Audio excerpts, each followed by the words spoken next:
Kung ikaw ay batang 90s, siguradong alam mo ang saya noon. Walang cellphone, walang wifi, pero puno ng tawa at laro.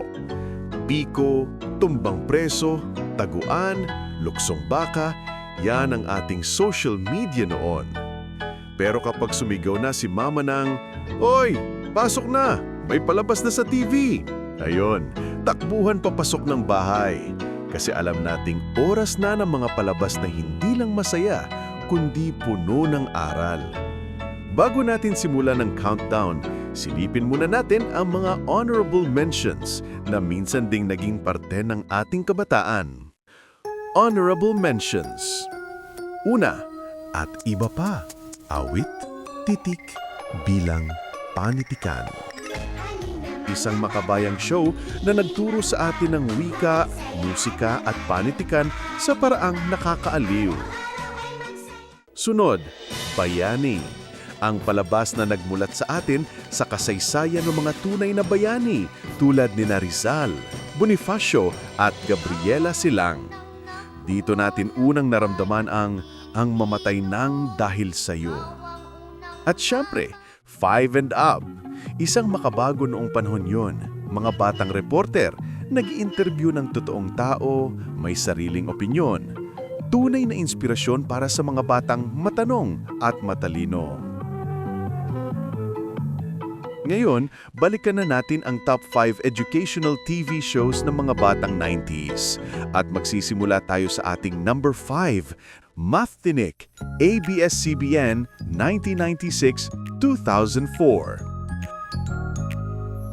Sino ang makakalimot sa kantahan, sayawan, at kuwelang paraan ng pagtuturo ng math?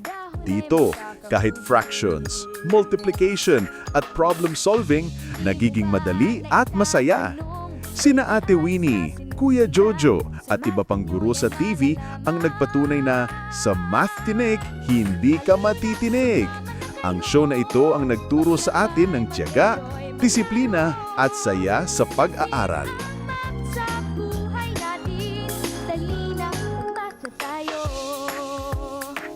TV show number 4, Once Upon a Time, ABS-CBN, 1997-2019.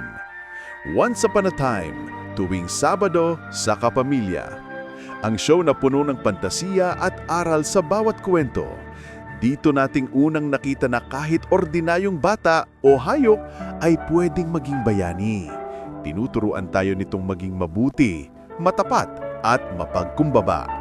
Sa Once Upon a Time, natutunan natin na ang kabutihan ay mas makapangyarihan sa mahika.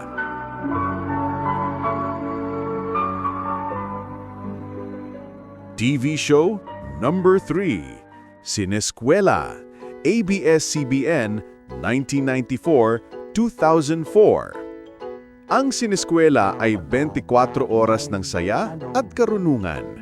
Sino ba ang makakalimot kina Agatom, Ugat Puno, Palikpik at iba pa? Dito nating unang natutunan ang photosynthesis, gravity, at kung paano gumagana ang katawan ng tao. Dahil sa Sineskwela, naging mas madali ang science at natutunan natin ang agham ay hindi lang libro, kundi buhay mismo.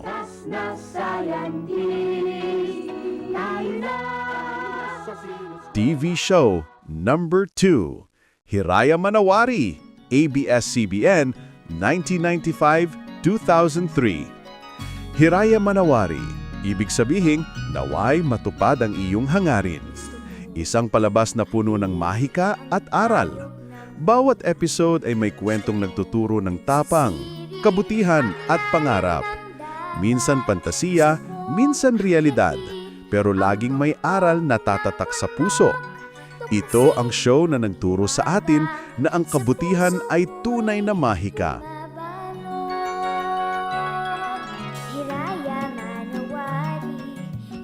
Kung nagustuhan mo tong post, huwag kalimutang i-like at i-share para makita rin ng iba. At syempre, mag-follow at mag-subscribe ka na rin para lagi kang updated sa mga susunod naming videos. TV show number 1, Batibot, ABS-CBN, 1984-2010. Pagmulat ng mata, Langit Nakatawa. Walang batang 90s ang hindi lumaki sa Batibot, ang lokal na versyon ng Sesame Street na nagturo sa atin ng pagbabasa, pagbibilang at tamang asal.